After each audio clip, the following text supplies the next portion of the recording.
The grand hall smelled of old wood and expensive wine, a combination that made my stomach turn.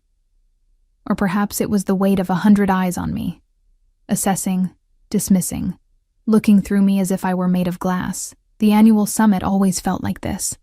Suffocating, pretentious, a gathering where alliances were forged and the weak were identified and discarded. I stood near the marble column at the edge of the ballroom. My pale blonde hair swept into a simple twist that my mother had insisted made me look presentable, though I knew what she really meant. Forgettable. Appropriate for someone of my station. The chandeliers above cast golden light across the polished floors, and everywhere I looked, I saw power. Alphas move through the crowd like apex predators, their presence commanding attention without effort. Their mates clung to their arms, draped in silk and confidence, their laughter bright and effortless. I wasn't one of them. I was here because my pack required it, because even the lowest-ranking members had to show face at the summit to prove we still existed, still mattered.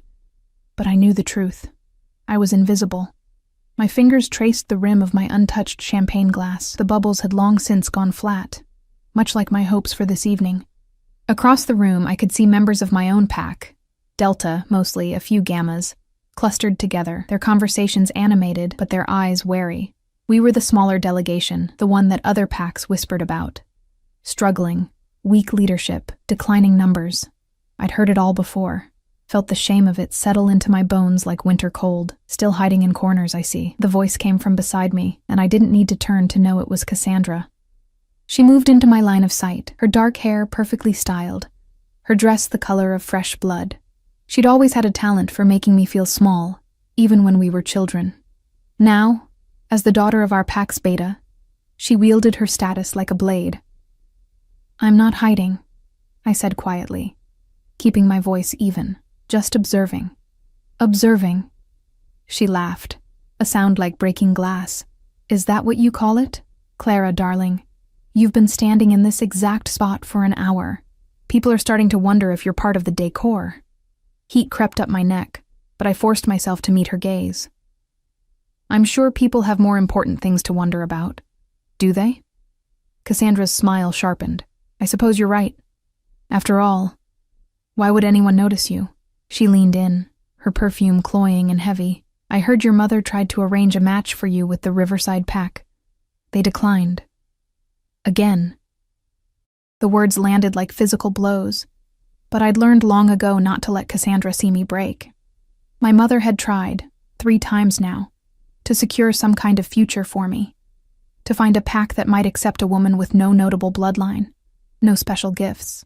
Nothing but a stubborn heart and a tendency to care too much about the wrong things.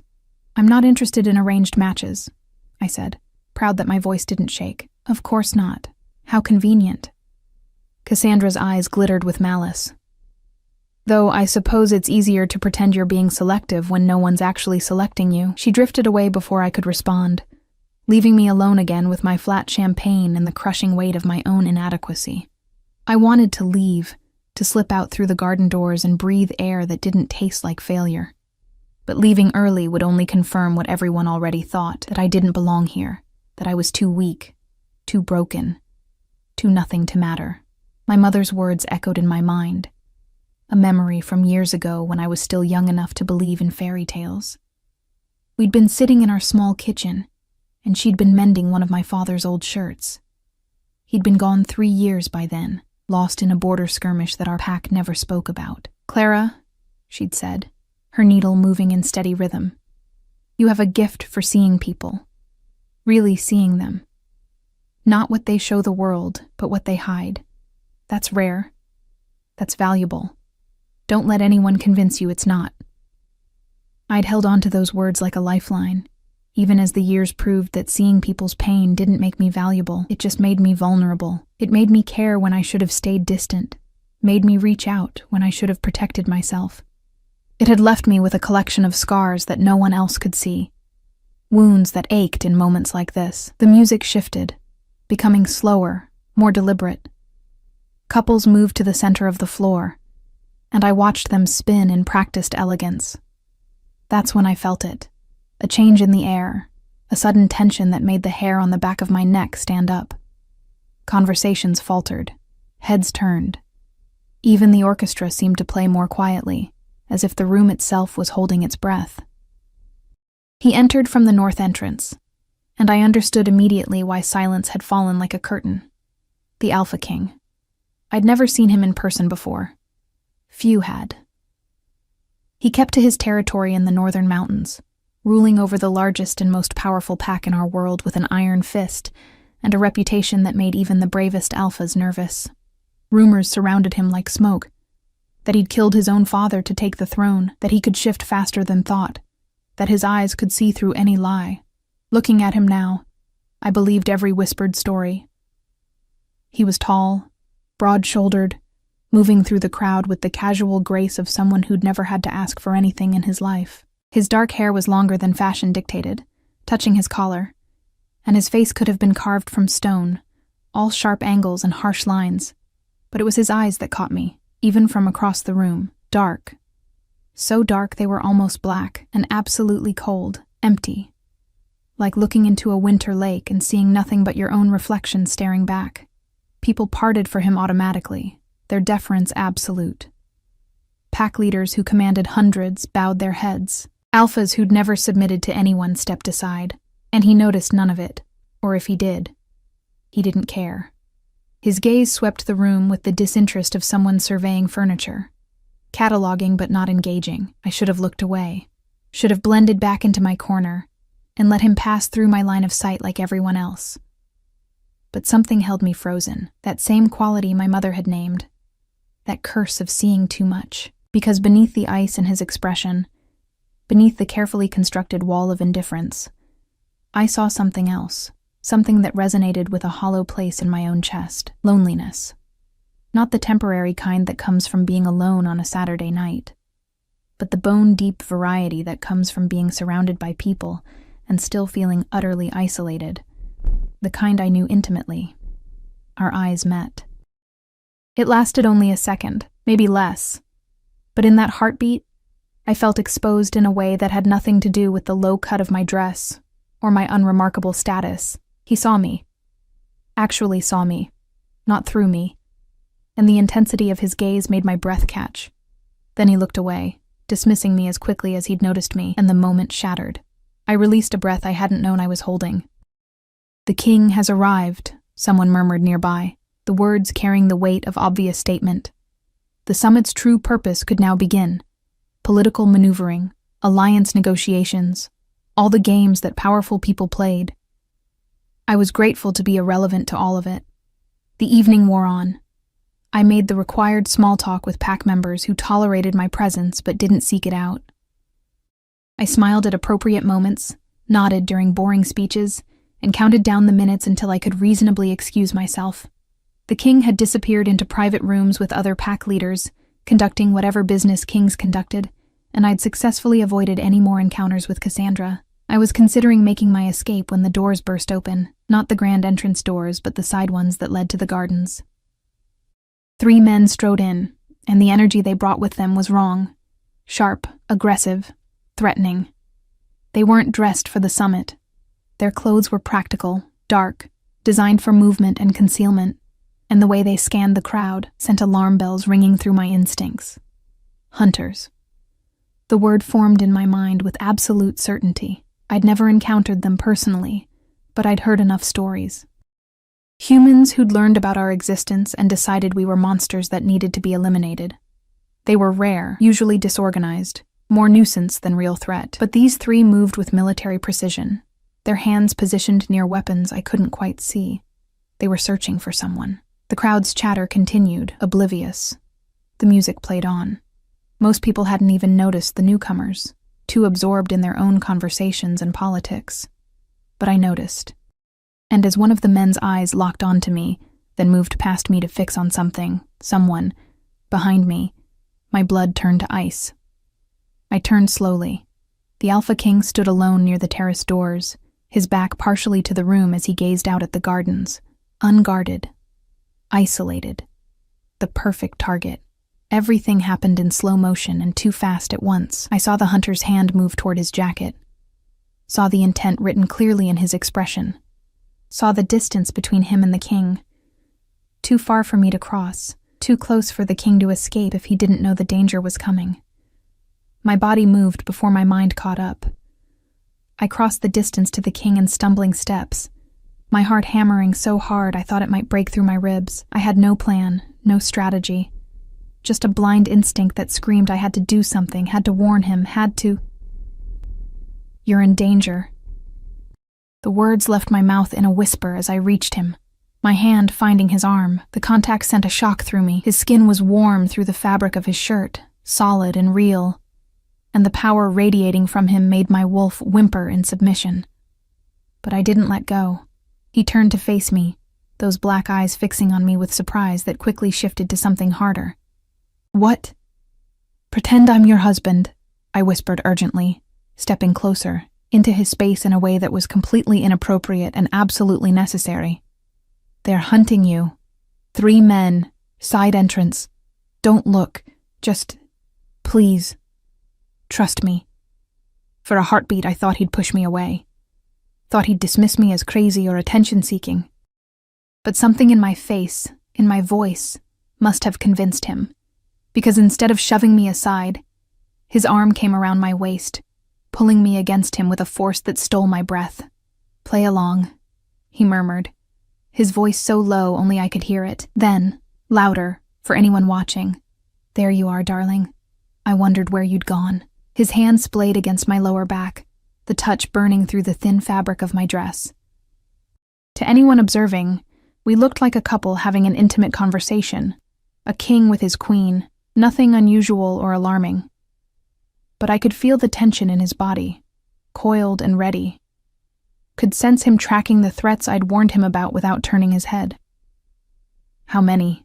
he asked, his lips near my ear, the position allowing him to survey the room over my shoulder. 3. Dark clothes, armed. My voice shook despite my best efforts. "They were looking for you specifically. And you decided to involve yourself." It wasn't quite a question, but I answered anyway. Someone had to. His hand tightened fractionally on my waist. "Foolish. Probably." A sound that might have been a laugh, or might have been something darker, rumbled in his chest. "What's your name?" "Clara. Clara." He repeated it like he was tasting the word. "I'm going to move us toward the main entrance. Stay close. If anything happens." I know. I did know. If things went wrong, I'd be the first casualty, the weak human shield that meant nothing in the grand scheme of things. But I'd made my choice. We moved together, his arms still around me, our steps casual and unhurried despite the danger stalking us through the crowd. I could see the hunters now, tracking us with predatory focus. One had his hand fully inside his jacket. Another whispered into a communication device. They were coordinating. We were 10 feet from the main doors when everything fell apart. The first hunter moved with startling speed, closing the distance between us before I could even process what was happening. The king's grip on me shifted instantly, no longer the intimate hold of a lover, but the iron grasp of a protector positioning a liability. He pushed me behind him in one fluid motion, his body becoming a wall between me and the threat. "Everyone down!" The hunter's voice cracked through the air like a whip, and suddenly the room erupted into chaos. Screams pierced the elegant atmosphere as guests realized what was happening. The orchestra's music died in a discordant screech. Crystal glasses shattered against marble as people scrambled for exits, their formal wear and practiced dignity forgotten in the face of real danger. But the king didn't move. He stood perfectly still, radiating a menace so palpable I could taste it on my tongue like copper.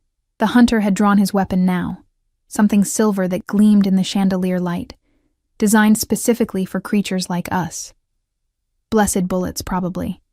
The kind that didn't just harm, but poisoned, made shifting impossible, turned our greatest strength into agony. "The mighty Alpha King," the hunter sneered, his weapon trained on the king's chest. His 2 companions had spread out, flanking us, cutting off escape routes. "Not so untouchable after all, are you? Did you really think you could hide among these sheep without us finding you?" "I wasn't hiding." The king's voice was calm, almost bored, as if he were discussing the weather rather than staring down his own demise.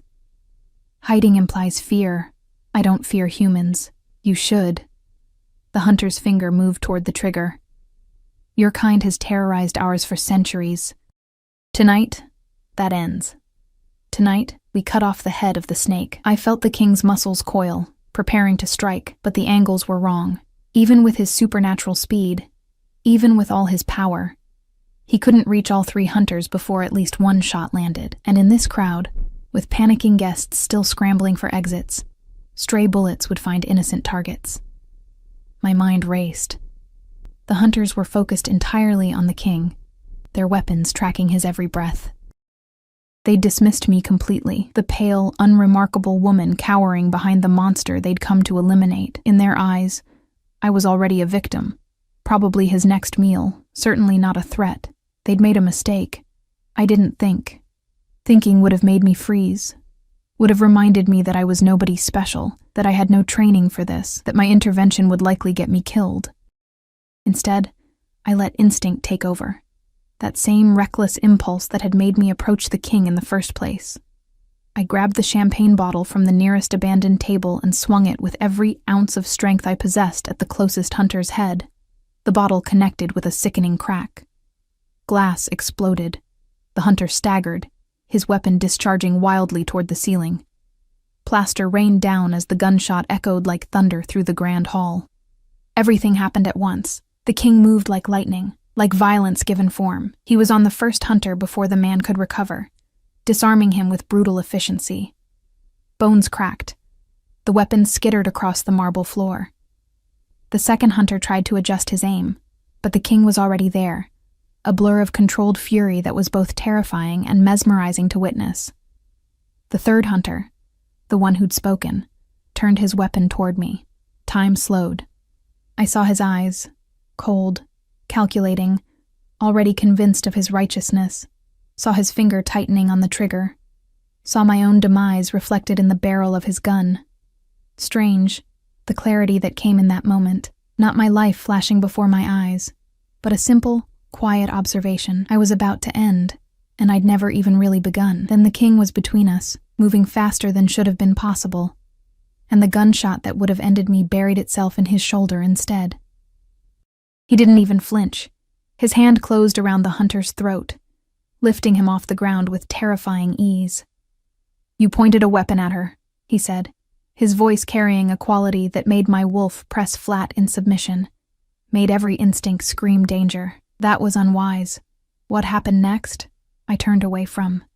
Heard rather than saw. The sounds were enough to know that the threat was being eliminated, that justice or vengeance or whatever the king called it was being served.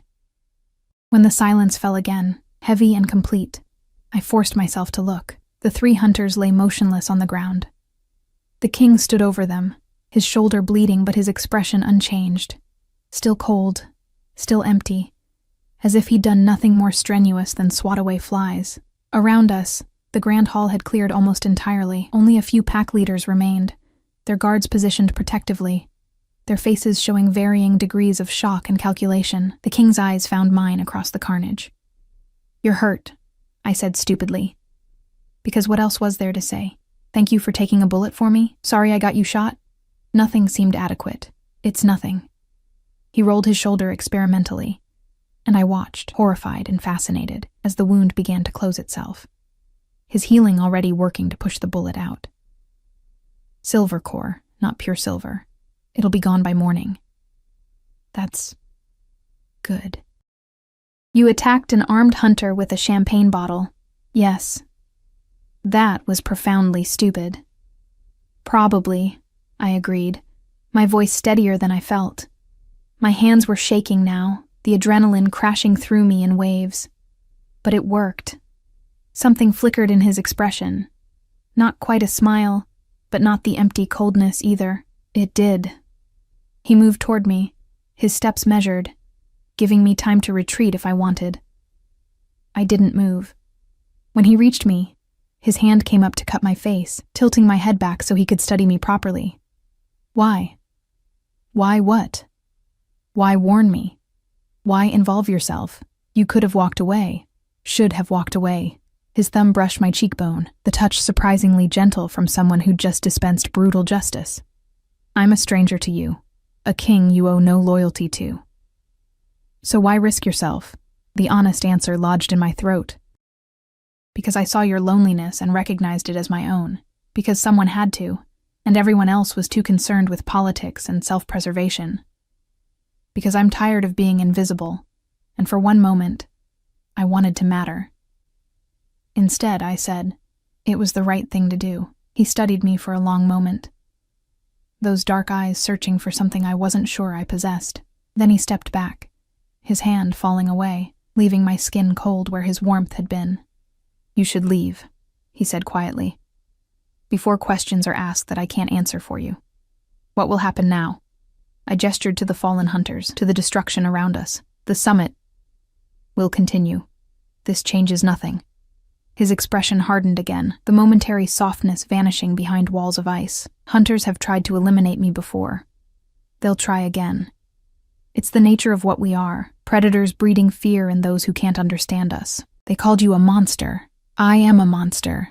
He said it simply, without emotion, as if reciting an established fact. I've done monstrous things to maintain order, to keep our kind safe from both external threats and our own self-destructive nature. Tonight was mercy, compared to what I'm capable of. I should have been afraid, should have taken his advice and fled while I still could. But that quality my mother had named, that curse of seeing too much, showed me the truth beneath his words. He believed what he said, believed himself irredeemable, had convinced himself that the loneliness was deserved, that the isolation was necessary. I knew that prison, lived in a smaller version of it myself. Thank you, I said softly, for taking that bullet, for protecting me when you didn't have to. You warned me first. I was merely returning the favor. Still, thank you. He nodded once, dismissive, already turning away. The other pack leaders were approaching now, their expressions concerned and calculating in equal measure. I recognized the shift in atmosphere. The king was about to be consumed by politics and obligations, and my presence would only complicate matters. I slipped away through the garden doors, my heart still racing, my mind struggling to process what had just happened. The night air hit my face like a blessing, cool and clean after the chaos of the grand hall. My dress was ruined, splattered with champagne and other things I didn't want to examine too closely. My hands still trembled, but I was alive, and for the first time in longer than I could remember, I felt something other than invisible. The next morning arrived with cruel brightness, sunlight pouring through my small window like an accusation. I woke tangled in sheets, my body aching in ways that had nothing to do with physical injury and everything to do with tension finally releasing. For a moment, I lay there, wondering if the previous night had been some kind of fever dream. Then I saw the ruined dress draped over my chair, and reality crashed back. I'd saved the Alpha King's life, or at least I'd tried to. Had attacked armed hunters with nothing but a champagne bottle and reckless courage, had been held by him, protected by him, studied by him like I was something worth examining. And today, I'd have to face the consequences. My mother was waiting in the kitchen when I finally emerged, her face tight with worry. Clara, sit down. I'm fine, Mother. Sit down. The command in her voice was unusual enough to make me obey. She set a cup of tea in front of me, her hands shaking slightly. The whole summit is talking about what happened. About the hunters, about the king, about... She paused, her eyes meeting mine. About you. My stomach dropped. What are they saying? That you threw yourself between the Alpha King and certain death. That you attacked armed men to protect him. That he... She hesitated, choosing her words carefully. That he seemed to know you, called you darling, held you like you were precious. It was an act, I said quickly. A deception to avoid alerting the hunters. Nothing more. Was it? My mother's gaze was penetrating, seeing through my deflection with ease. Clara, people are drawing conclusions. Dangerous conclusions. Cassandra has been spreading rumors that you've somehow seduced the king, that you're using dark arts or manipulation. That's ridiculous. Of course it is, but ridiculous doesn't matter when powerful people decide to believe it. She gripped my hand across the table. The king is meeting with pack leaders today, making decisions about security, about hunters, about connections formed during the attack. Your name is being mentioned. You need to be careful. Careful. I'd spent my entire life being careful, and where had it gotten me? Invisible. Dismissed. A disappointment to my pack and a burden to my mother. What would you have me do? The question came out sharper than intended. Apologize for not letting him get shot. Explain that I'm nobody special, that my interference meant nothing. I would have you survive. My mother's voice cracked. These are dangerous waters, Clara. The king isn't someone you can simply help and walk away from. He's complicated, powerful, and power destroys people like us who aren't prepared for it. Before I could respond, a knock sounded at our door, sharp, authoritative, not the casual tap of a neighbor or friend. My mother and I exchanged glances. She rose slowly, her shoulders squaring in a way that reminded me she'd once been stronger, before my father's loss had broken something in her. She opened the door to reveal a man in formal attire bearing the crest of the Northern Territory, the King's Seal. Clara Westfall? His voice was professional, devoid of emotion. You're summoned to appear before the Alpha King. Immediately. The Northern Territory's temporary headquarters occupied the entire east wing of the summit complex, a testament to the king's power and the deference shown to him by other packs. I was escorted through corridors that grew progressively quieter and more guarded, each checkpoint manned by wolves whose eyes tracked my every movement with predatory focus. They weren't hostile exactly, but they radiated the kind of controlled threat that made my instincts scream to submit, to make myself smaller, to disappear.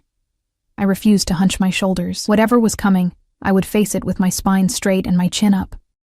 It was a lesson my father had taught me before he'd left for that final, fatal mission. Dignity costs nothing and can never be taken from you, only surrendered. The messenger who'd collected me from my home said nothing during the walk, offering no hints about what awaited me. My mother had wanted to come, had insisted it was her right as my guardian, but the messenger had been firm. The summons was for me alone. The last thing I'd seen before leaving was her face, pale and frightened, watching from our doorway like she was already mourning. We stopped before a set of double doors carved with intricate designs, wolves running beneath a full moon, their forms flowing into each other in an endless chase. The guards stationed there nodded to my escort, then pushed the doors open. The room beyond was configured as a study, though it dwarfed any workspace I'd ever seen. Floor-to-ceiling windows overlooked the mountain range beyond the summit grounds. Early morning light painting the peaks in shades of gold and amber. Maps covered one wall, marked with territories and boundaries I could only partially decipher. A massive desk dominated the center of the room, its surface organized with military precision. And behind that desk, studying a document with absolute focus, sat the Alpha King. He looked different in daylight, less like a creature of nightmare, and more like a man who carried the weight of impossible decisions. His dark hair was still damp, suggesting a recent shower, and he'd changed into simple clothes. A black shirt rolled to his elbows, revealing forearms corded with muscle and marked with scars that spoke of battles survived. The wound from last night was completely gone, healed as if it had never existed. He didn't look up immediately, and I stood there feeling increasingly foolish, wondering if I should announce myself or wait in silence. The messenger had disappeared, closing the doors behind me, leaving me alone with a man who could break me with one hand and who had absolutely no reason to tolerate my continued existence. Sit. The command was soft, but absolute. I moved to the chair facing his desk, grateful that my legs still functioned despite the trembling that had started in my core. Up close, I could see the shadows under his eyes, suggesting he'd slept as poorly as I had. The document he'd been reviewing bore official seals from multiple packs. Something important, clearly, that my interruption had pulled him away from. He set the paper aside and finally met my gaze. The impact of his full attention was staggering. Those dark eyes held intelligence and calculation, but also something I hadn't expected. Curiosity. He studied me the way a scholar might examine an unexpected variable in a familiar equation, trying to determine if I was significant or merely anomalous. Clara Westfall. He spoke my name with the same careful pronunciation he'd used last night, like he was committing it to memory. Do you know why you're here? To be questioned about last night? Partially. He leaned back in his chair, his posture deceptively relaxed. Tell me what you remember. Everything. From the moment you first noticed the hunters, so I did. I recounted the evening in as much detail as I could recall, the timing of the hunters' arrival, their positioning, the way they'd scanned the crowd with clear intent. I described my decision to approach him, though I couldn't adequately explain the impulse that had driven me. When I reached the part where I'd attacked the hunter with the bottle, something that might have been amusement flickered across his expression. You have no combat training, he observed. It wasn't a question. None. No special abilities, enhanced strength, prophetic visions, anything that might explain your actions. I'm completely ordinary, I said, and hated how the words tasted like failure on my tongue. No gifts, no notable bloodline. Just aware, I suppose. I noticed things other people miss. You noticed an ambush that 36 trained warriors failed to detect. He tilted his head slightly, studying me from a new angle. That's considerably more than ordinary. They weren't looking for it. Everyone was too focused on politics and alliances. The hunters were wrong, out of place. It was obvious if you were paying attention. And you were paying attention. He stood, moving around the desk with fluid grace, and I fought the urge to press back into my chair as he approached. He stopped a few feet away, close enough that I had to tilt my head back to maintain eye contact. Why? Why was I paying attention? Why do you notice things others miss? Why involve yourself when doing nothing would have been safer? Why risk yourself for a stranger? His voice dropped lower, more intense. Why do you care? The questions hit like arrows, each one finding a tender place I'd tried to protect, because caring was all I knew how to do, even when it hurt me. Because being invisible meant watching the world unfold around me, learning to read the spaces between words and actions. Because loneliness taught observation the way hunger taught hunting. Someone had to, I said finally, the same inadequate answer I'd given last night. No. He moved closer, and now I could smell him, pine and snow and something wild that made my wolf stir with interest and caution in equal measure. Someone had to means everyone should. You're not everyone, Clara. You're one small woman from a struggling pack with everything to lose and nothing to gain. Try again. I don't have a better answer, my hands clenched in my lap, frustration bleeding through. I saw you were in danger and I reacted.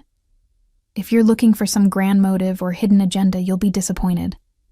I'm exactly what I appear to be, unremarkable and forgettable. Someone who made an impulsive decision that somehow didn't get her killed. Unremarkable. He repeated the word like it offended him. Is that what you believe? It's what everyone believes. It's what the evidence suggests. The evidence. He laughed, a sound without humor. The evidence suggests you have more courage than wolves twice your size. That you assess threats faster than trained guards. That you act while others freeze. He paused. That you see things in people they try to hide. My breath caught. What do you mean? Last night, when you first approached me, you said something. Trust me. Why would you assume I wouldn't? His eyes bored into mine, searching. What did you see in me that made you think I'd listen to a stranger's warning? The memory surfaced. That moment before everything went wrong, when I'd looked at the most powerful alpha in our world and seen the same aching isolation that haunted my own reflection. I couldn't tell him that. Couldn't expose that vulnerability in both of us. I didn't think, I said carefully. I just hoped. Hoped. He studied me for another long moment, then moved back to his desk, creating distance that let me breathe again. The other pack leaders are demanding an explanation for last night. They want to know how hunters penetrated Summit security. They want to know who you are and what connection you have to me. My stomach dropped. I have no connection to you. You do now. He picked up another document, this one bearing fresh ink. Witnesses saw us together, heard me call you darling, watched me protect you. In their eyes, you're either my weakness or my asset. Either way, you've become politically relevant whether you wanted to or not. I never wanted. I know. He cut me off, not unkindly. But wanting doesn't change reality. There are wolves in this building who would eliminate you just to send me a message, others who would try to use you as leverage, and some who would simply remove what they perceive as a distraction I can't afford. Fear crystallized in my chest, cold and sharp. So what happens to me? That depends.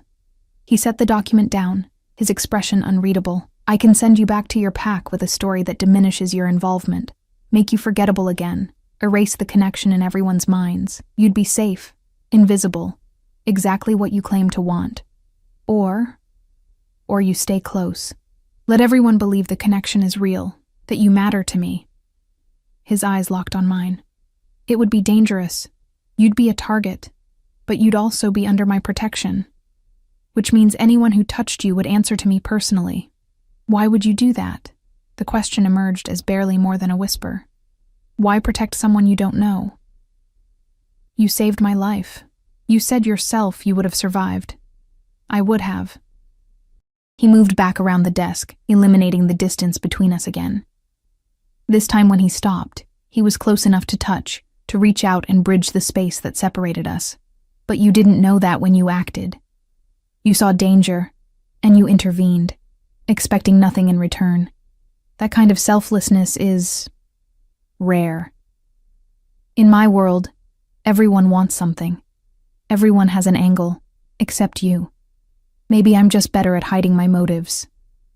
You're terrible at hiding anything. A ghost of a smile touched his lips. Your face shows everything you're thinking. Right now, you're terrified, but trying not to show it. You want to run, but you're forcing yourself to stay. You think I'm offering you a cage disguised as protection. He wasn't wrong. If I stay, I said slowly, what would you expect from me? The truth. Always. His hand lifted, hovering near my face but not quite touching. I'm surrounded by wolves who tell me what they think I want to hear. Who calculate every word for maximum advantage. You don't do that. You speak plainly, act honestly. That's worth more than you realize. I'm not brave, I confessed. Last night was... I don't know what it was. Madness, maybe. I can't promise I'd be useful to you. You already have been. His hand finally made contact, his fingers gentle against my jaw, tilting my face up. And bravery isn't the absence of fear, Clara. It's acting despite it. You've already proven you can do that. The door burst open. We sprang apart like guilty children, though we'd been doing nothing wrong. A man entered without announcement. Tall, broad, with sandy hair and eyes that held barely contained fury. He wore the markings of a high-ranking pack member, Beta at least, and the way he looked at me made my skin crawl. My king. His voice dripped with false courtesy. I apologize for the interruption, but the council is convening early. They're demanding your presence. Something about the incident last night requiring immediate attention. Tell them I'll be there shortly, Ronan. They were quite insistent. Ronan's eyes slid to me, assessment and dismissal in one glance. Shall I escort your guest out while you prepare? No. The king's voice hardened. Clara stays. My king. Surely it's inappropriate for a pack member of such low standing to be present during council matters. I don't recall asking your opinion on what's appropriate, Beta. The temperature in the room seemed to drop 10 degrees. When I want your input, I'll request it. Until then, your job is to follow orders. Am I clear? Ronan's jaw clenched, but he bowed his head. Crystal, my king. Good. Now leave us. The Beta retreated, but not before shooting me a look that promised this wasn't over. When the door closed behind him, I released a breath I hadn't known I was holding. He hates me, I observed. He doesn't know you well enough to hate you. He hates what you represent. The king moved to a cabinet, extracting a folder marked with red seals. Classified information clearly. Change. Disruption. Someone who hasn't been properly vetted entering my circle. Ronan values order and hierarchy above all else. And you don't? I value effectiveness, results, loyalty earned rather than demanded.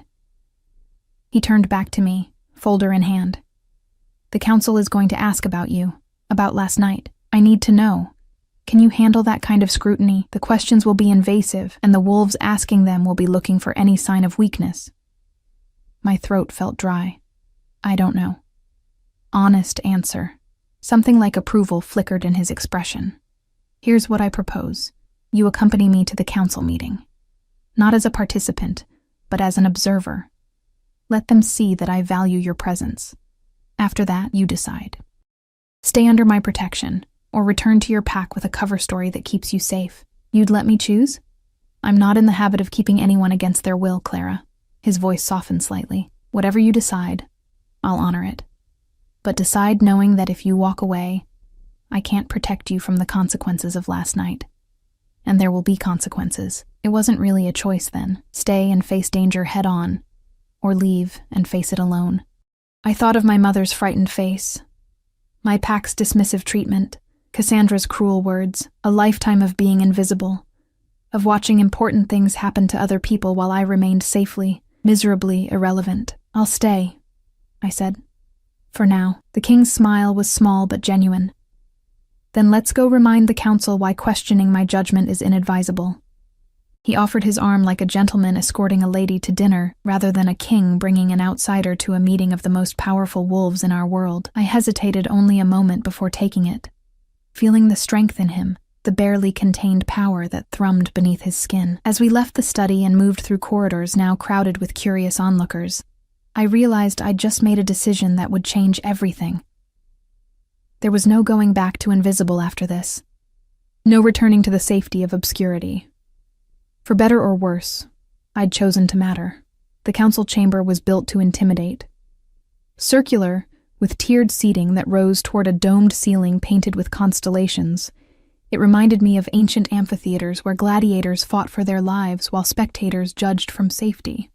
Except here, the spectators were alpha pack leaders, their betas and advisors, representatives from the oldest bloodlines, wolves who commanded thousands and answered to no one except the king, whose arm I still clutched like a lifeline. Every eye turned to us as we entered.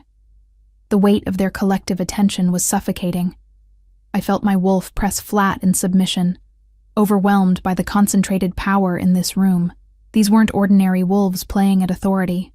These were the apex predators of our world. And I was a field mouse who'd somehow wandered into their den. The king's hand covered mine where it rested on his arm, a subtle squeeze of reassurance or warning.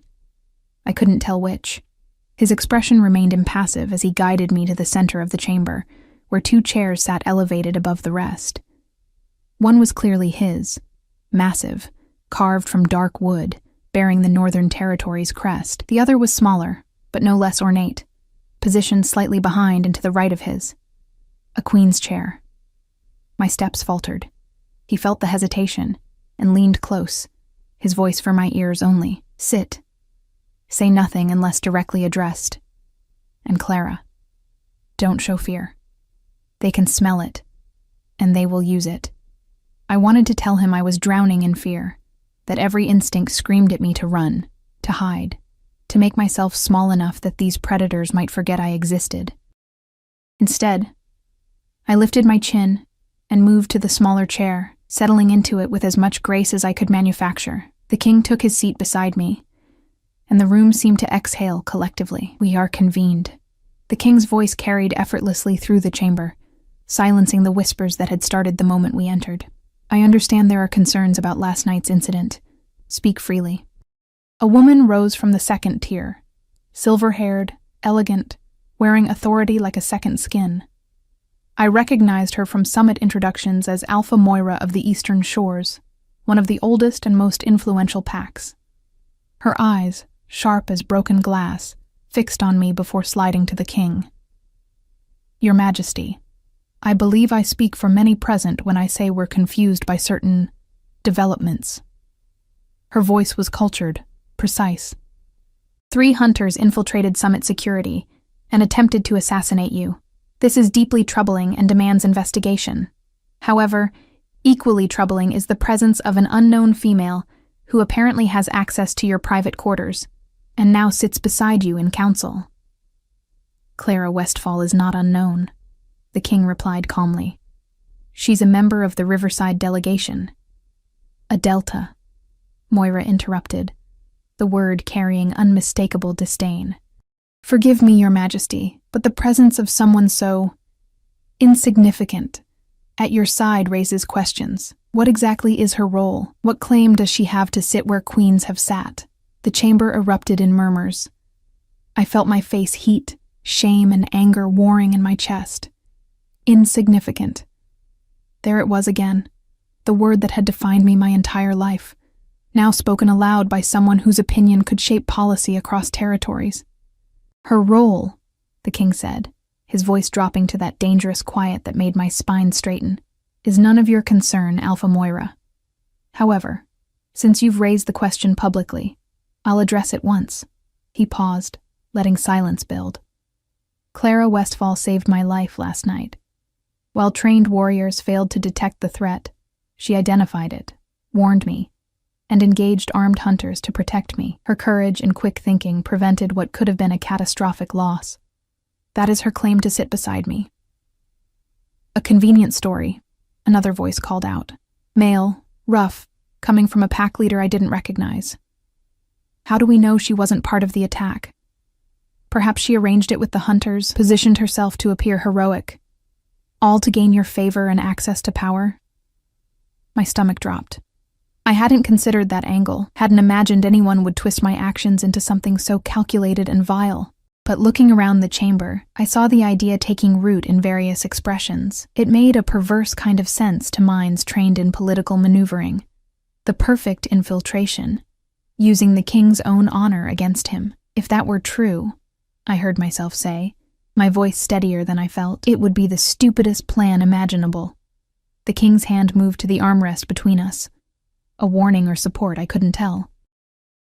But I'd already spoken, and now dozens of powerful wolves were staring at me with expressions ranging from curiosity to contempt. Alpha Moira's eyebrow arched.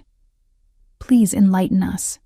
I stood, my legs somehow solid beneath me despite the trembling in my core. If I was going to be condemned, I'd do it on my feet. You think I arranged for 3 armed hunters to attack the Alpha King, gambling that I could warn him in time, that he'd trust a complete stranger, that I could successfully fight trained killers, and that all of this would somehow endear me to the most powerful wolf in our world? I shook my head. There are at least a dozen ways that plan fails catastrophically.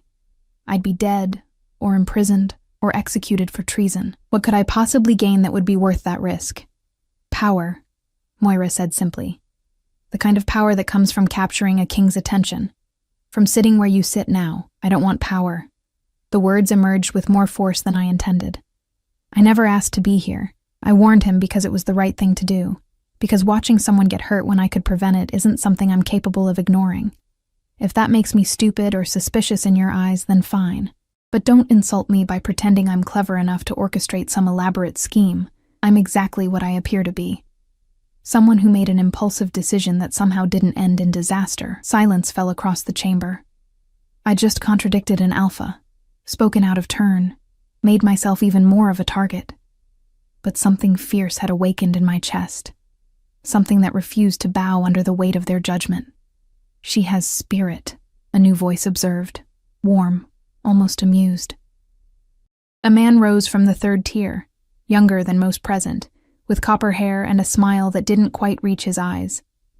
I'm inclined to believe her, actually. The plan she described is indeed idiotic.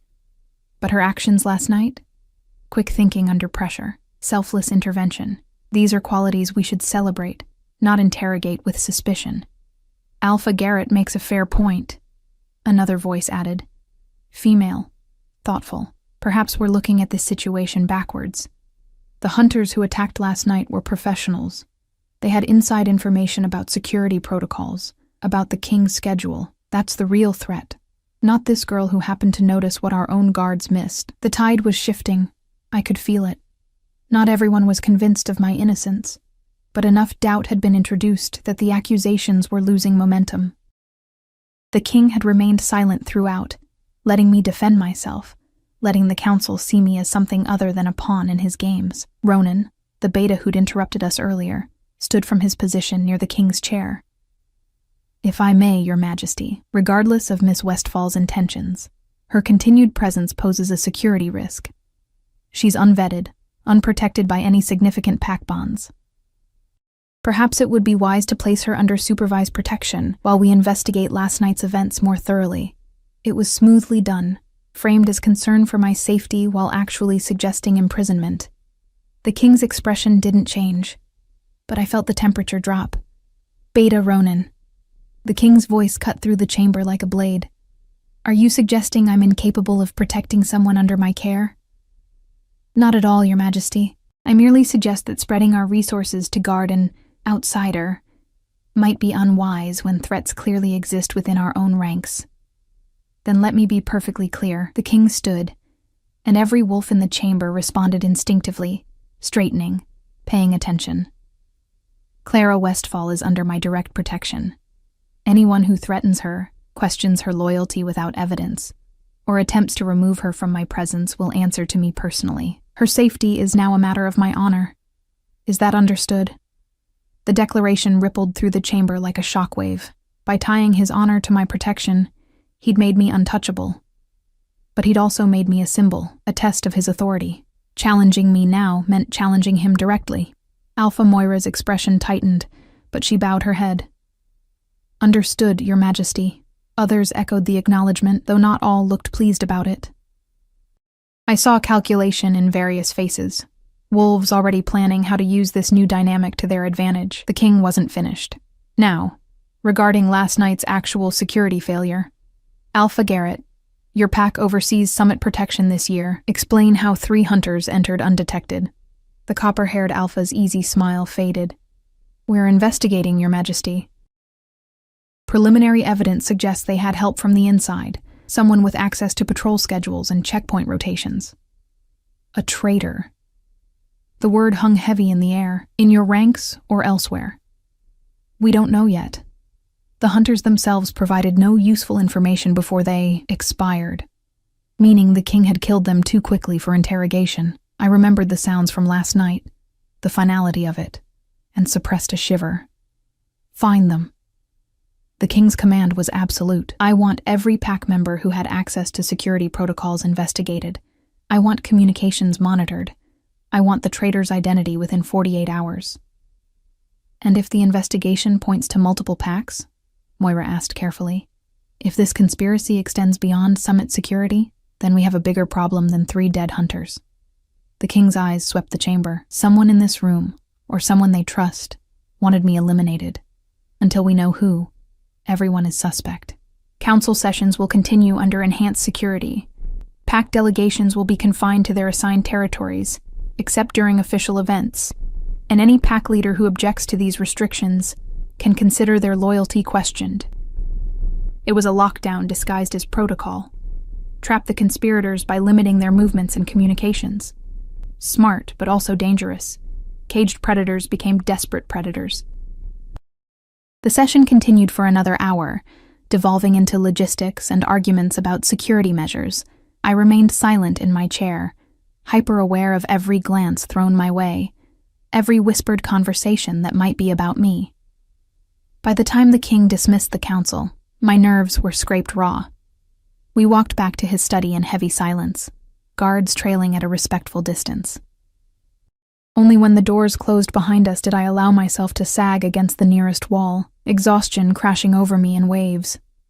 You did well, the king said quietly. I contradicted an alpha, spoke without permission, made myself an even bigger target. You defended yourself with logic and honesty. That's more than most wolves in that chamber can claim.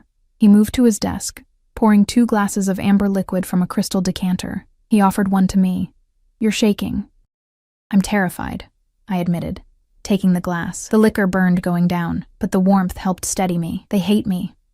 They think I'm using you, or that I'm a security risk, or that I'm just insignificant debris that somehow landed in the wrong place. They don't know what to make of you. That's different from hate. He drained his own glass, setting it down with careful precision.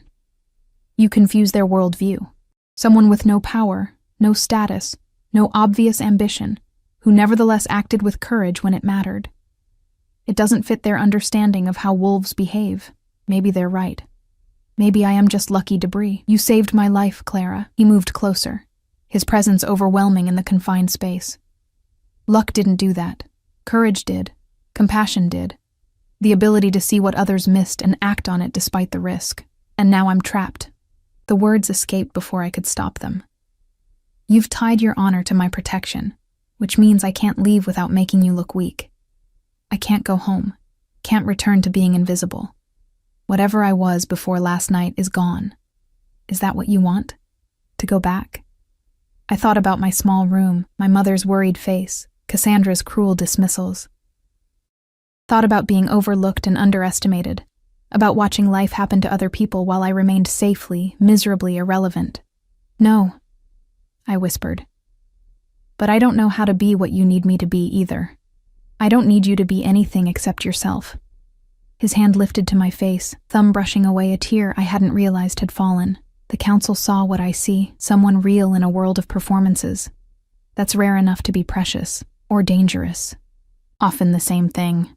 His smile was slight, but genuine. Get some rest. Tomorrow we'll figure out next steps. For now, you're safe. A guard escorted me to quarters that had been prepared, a suite that dwarfed my entire home, with windows overlooking the mountains and furniture that cost more than my pack's annual income. It should have felt like a dream. Instead, it felt like a beautiful cage. I stood at the window as night fell, watching lights flicker to life across the summit complex. Somewhere out there, wolves were plotting, investigating, deciding if I was an asset or a liability. And tomorrow I'd have to face them again. Pretend I belonged in a world I'd never been prepared for. My reflection stared back at me from the darkening glass, pale hair, unremarkable features, eyes that showed too much fear. The girl who'd attacked hunters with a champagne bottle seemed like a stranger now. Had that really been me, that moment of reckless courage? A knock interrupted my spiraling thoughts. I opened the door to find a young woman holding folded clothes, simple but well-made, in my size somehow. Compliments of His Majesty, she said shyly. He thought you might need something more comfortable than summit formal wear, and he asked me to tell you that guards are posted outside your door, for your protection, not to keep you in. The distinction mattered. A cage with open doors was still a choice, even if leaving meant danger. Thank you, I managed. She left, and I was alone again with expensive clothes and questions that had no good answers. I changed mechanically, my body going through motions while my mind raced ahead to tomorrow, to council sessions and investigations and the weight of eyes that saw me as threat or opportunity but never just me. Sleep, when it finally came, was restless and full of dark dreams where I ran through endless corridors, while shadows whispered accusations I couldn't quite hear. 3 weeks had passed since the council meeting that changed everything. 3 weeks of living in a world I'd never imagined belonging to, of learning to navigate political currents that could drown me if I misstepped. The investigation into the Hunter attack had uncovered a conspiracy that reached further than anyone expected. Pack members from 4 different territories working together, united by fear of what the king represented. They'd been caught, judged, and dealt with in ways I tried not to think about too carefully. But the threat hadn't ended with their capture. If anything, it had multiplied. Now I wasn't just the woman who'd saved the king. I was the woman he'd chosen to keep close, to protect publicly, to trust in ways that made other wolves nervous. Rumors had evolved from suspicion to speculation, to something more dangerous, belief. People whispered that I was his mate, his chosen queen, the weakness that enemies could exploit. None of it was true.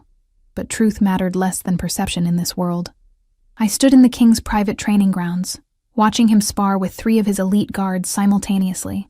It had become my routine these past weeks. Mornings spent observing, afternoons in strategy sessions where I was expected to offer perspectives that others missed, evenings navigating dinners with pack leaders who smiled while calculating how to use me. The king moved like poetry written in violence, each strike precise and devastating. His opponents were skilled, but they fought like they feared hurting him. He noticed, he always noticed, and called them out on it with harsh words that made them fight harder. Still not hard enough to truly challenge him, though. Loneliness in different forms, I thought. Mine came from being invisible. His from being so powerful that no one could stand beside him as an equal. "You're thinking too loud," I startled. Ronan had approached silently, his expression unreadable as always. The beta had made his disapproval of my presence clear through 1,000 small gestures, though never overtly enough to justify the king's intervention. He was too smart for direct confrontation. "Just observing," I said carefully, "as you always do."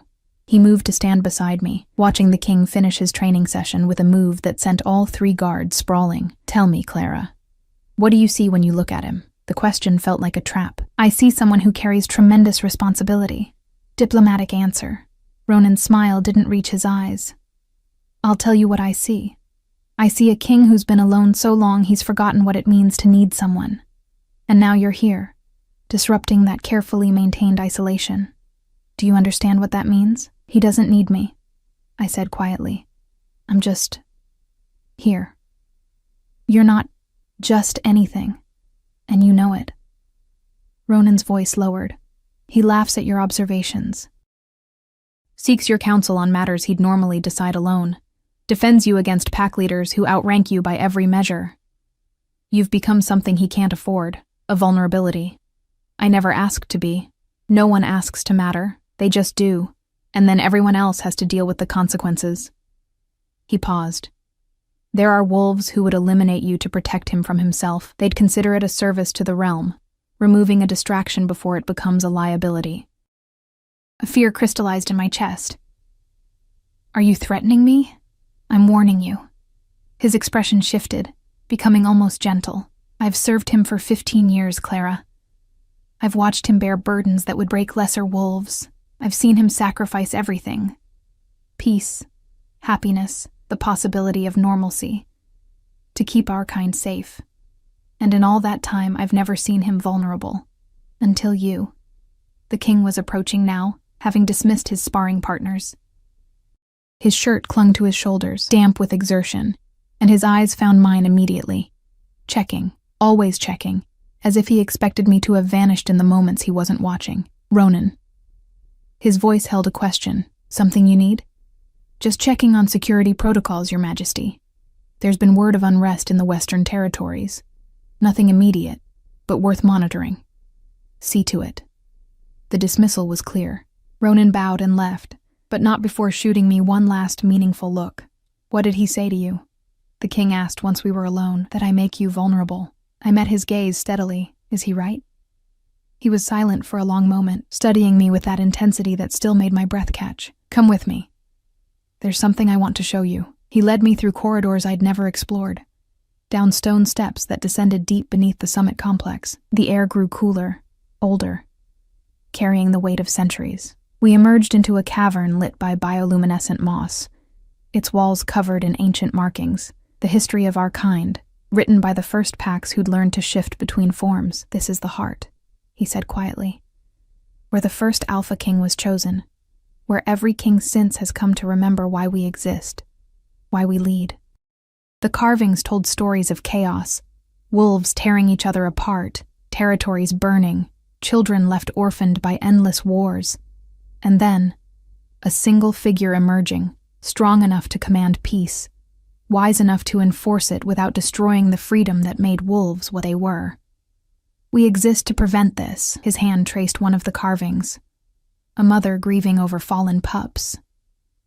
"To be strong enough that others don't have to be. To carry the burden of violence, so our people can live without fear of it."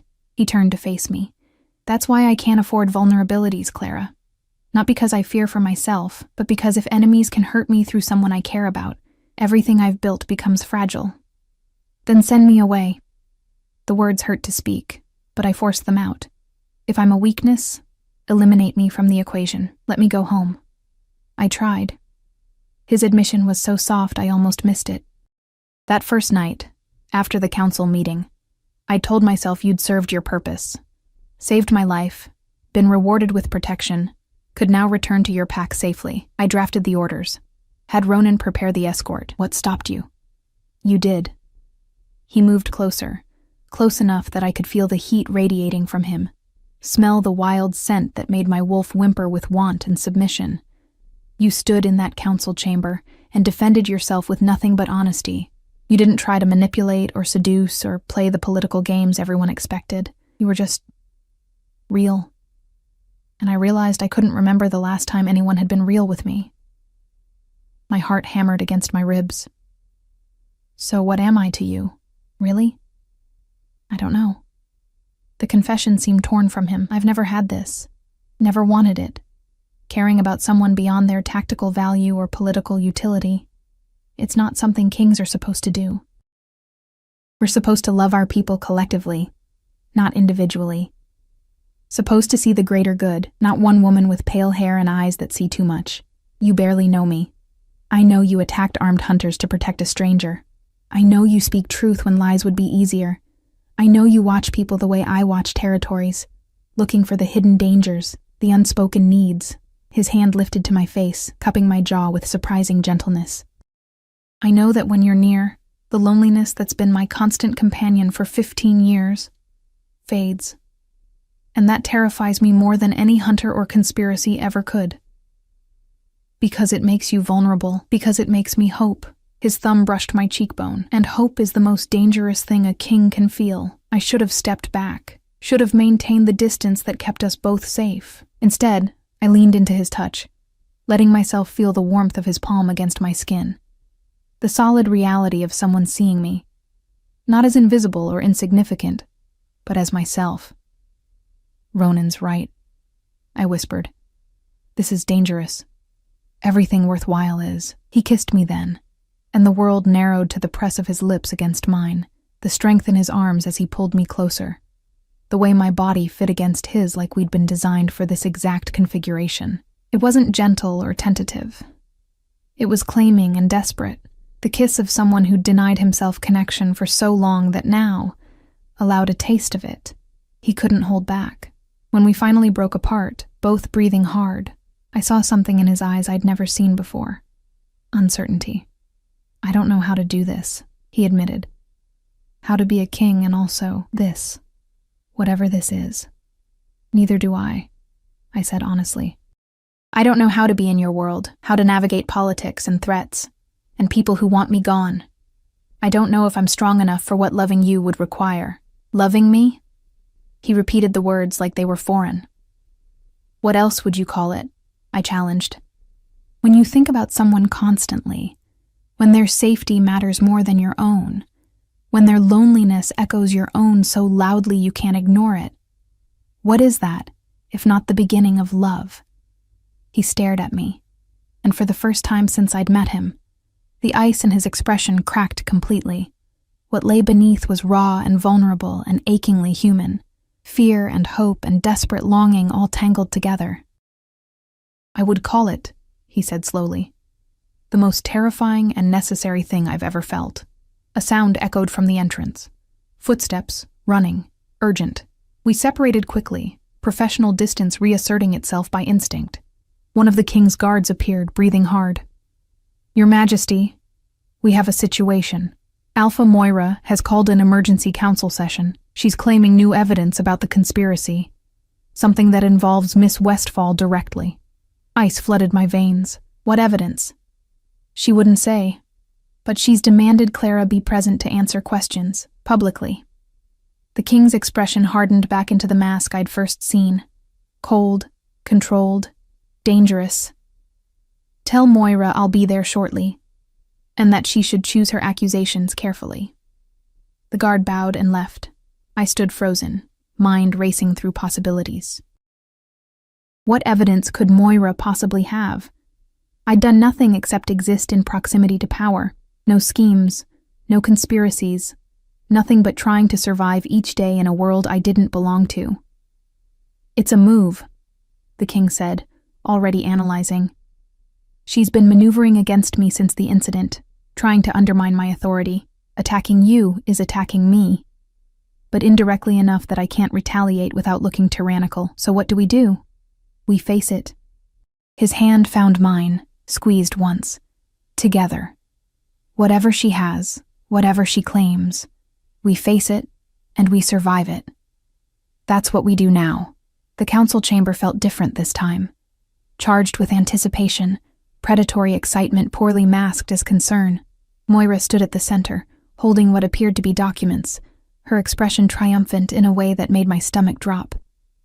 "Your Majesty." She bowed with exaggerated deference. "Thank you for convening on such short notice. I wouldn't have called this session if the matter weren't urgent. It concerns the loyalty and true intentions of Miss Clara Westfall."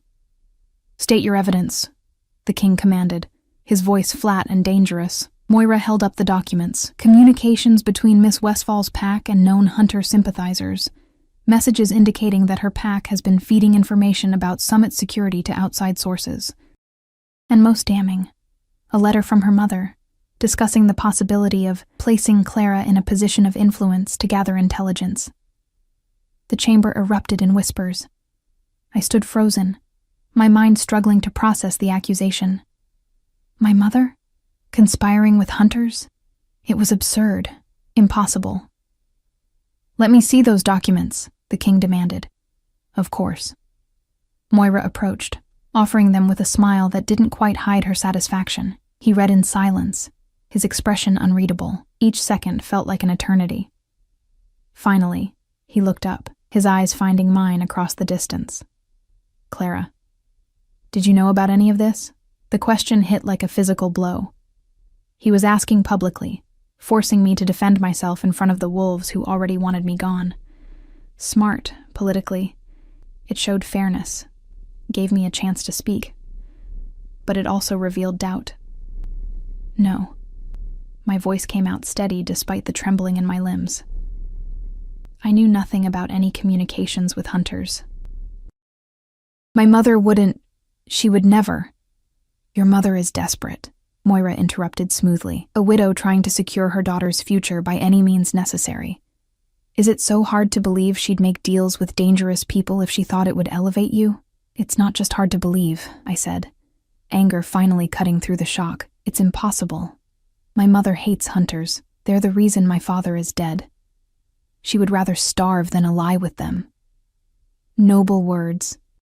But the evidence can be forged. A new voice cut through the chamber. Alpha Garrett, the copper-haired wolf who'd defended me before. He rose from his seat, expression thoughtful. "Your Majesty, might I examine those documents?" The king handed them over. Garrett studied them carefully, then motioned to one of his advisors, a small woman with clever eyes who produced a magnifying lens and began her own examination. "Interesting," Garrett murmured. "The seal on this letter is wrong. It bears your pack's mark, Clara, but the wax composition is off. Too new. These letters are supposedly months old, but this seal was made within the last week." Hope flared in my chest. Moira's expression tightened. "Furthermore," Garrett's advisor added, "the ink used here isn't available in Riverside Pack territory. It's a northern blend, expensive, used primarily by—" She paused delicately. "High-ranking officials in territories adjacent to the king's own lands." The implication hung heavy in the air. Someone with resources and access had created these forgeries, and that someone was likely in this very chamber. "This is preposterous," Moira snapped. "Are you suggesting I fabricated evidence?" "I'm suggesting," Garrett said calmly, "that someone did. Whether that's you, or whether you were fed false information by the true conspirators, remains to be determined, but these documents are definitely forged." The king's expression could have frozen fire. "Alpha Moira, you will submit to a formal investigation. Your movements over the past month, your communications, your contacts, all of it. If you've been manipulated, we'll discover who's responsible. If you've actively conspired against a member of my household," he let the threat hang unfinished. Moira's face paled. She'd overplayed her hand, revealed herself too soon. Whatever she'd planned, discrediting me, forcing the king to choose between protecting me and maintaining political balance, it had backfired spectacularly. "I want my mother brought here," I said suddenly, surprising myself. "Under safe escort, immediately. If these documents claim to represent her words, she deserves the right to face her accusers and defend herself." The king nodded. "See to it. And Alpha Moira, you're confined to your quarters pending investigation. If you attempt to leave or communicate with outside contacts, it will be considered an admission of guilt." Guards moved to escort a protesting Moira from the chamber. Other pack leaders exchanged glances, recalculating alliances and risks. The political landscape had just shifted dramatically, and everyone was scrambling to adjust. The king dismissed the council shortly after, but asked me to remain. When we were alone except for 2 guards stationed by the doors, he finally allowed his controlled facade to crack. "I'm sorry." The words were quiet, but intense. "I shouldn't have doubted you publicly.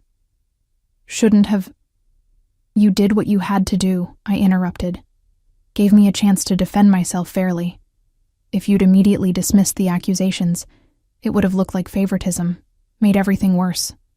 Still, I saw the hurt in your eyes when I asked if you knew.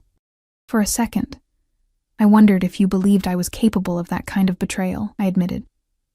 "But only a second. Then I remembered. You've been lied to and manipulated by people you trusted for years. Of course you'd verify before condemning. That's not doubt. That's wisdom." He pulled me into his arms, holding me with a desperation that spoke of fear finally released. If Garrett hadn't noticed the forgery. But he did, and the truth won. I pulled back enough to meet his eyes. "That's what matters. The truth keeps winning when I'm with you, because you create space for it. You don't silence accusers or rule through fear alone. You listen, investigate, and act on evidence. That's why you're a good king. I'm a king who almost lost you to political games, but you didn't." I touched his face, feeling the tension in his jaw. I'm still here, still standing, still choosing to stay despite how dangerous it is. Why? The question was agonized. Why stay when leaving would be safer? "Because loneliness kills slowly," I said simply. "And I'm tired of dying that way. I'd rather face danger with you than safety without you." The guards shifted uncomfortably, trying to pretend they weren't witnessing their king's vulnerability. He noticed and pulled back slightly, reasserting his composure.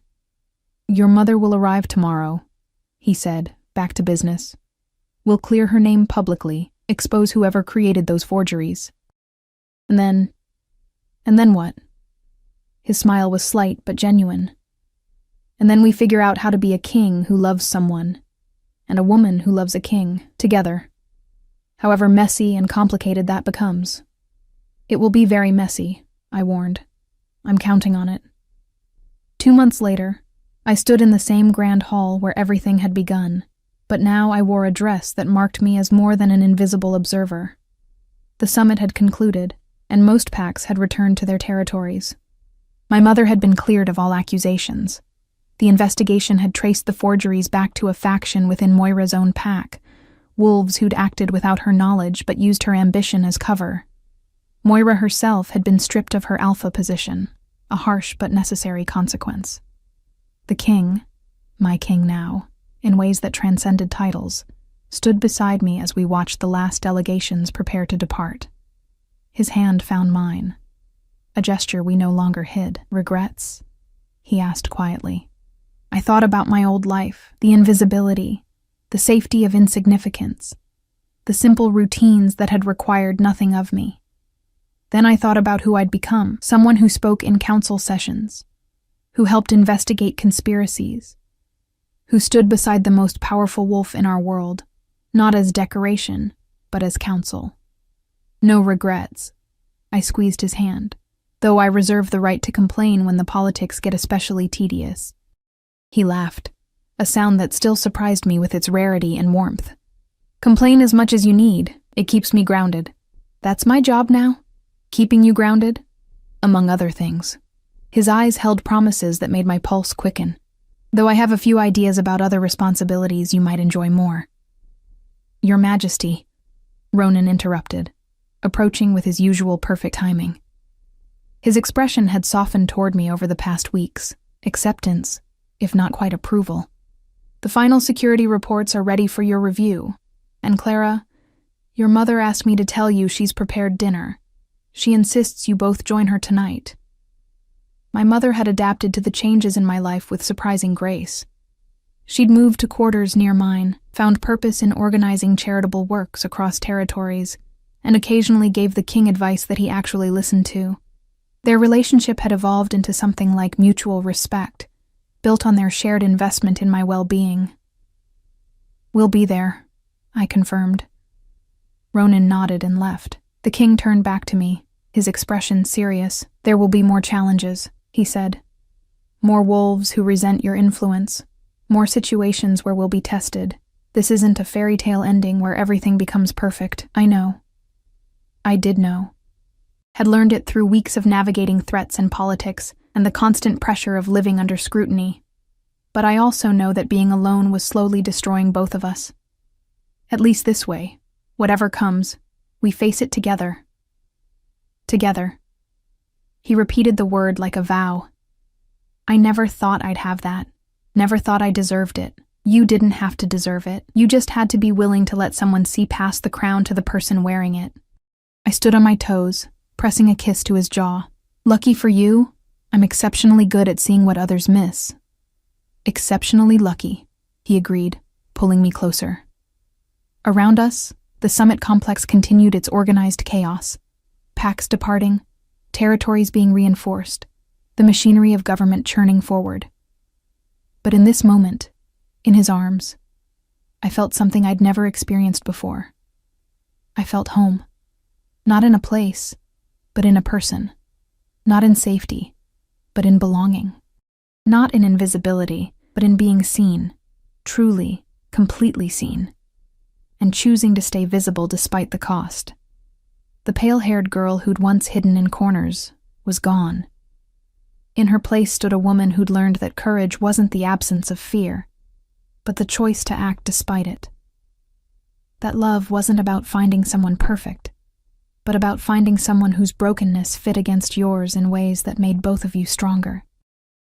And as the sun set over the mountains, painting the sky in shades of amber and gold, I stood beside a king who'd learned to hope again, and felt the weight of a future full of challenges and possibilities stretching before us. Together we would face it all. Together we would survive it. Together we would build something that neither of us could have created alone. A love that existed not despite the danger and complexity of our world, but because of it. Because we'd both known loneliness deep enough to recognize its opposite when it finally appeared. The Alpha King who'd whispered a warning that saved my life had become the man whose life I'd choose to save every day in countless small ways. And that, I realized, was the real story. Not the dramatic rescue or the political intrigue, but the quiet, steady choice to keep choosing each other when walking away would be easier. That was the transformation that mattered. That was the ending that felt like a beginning.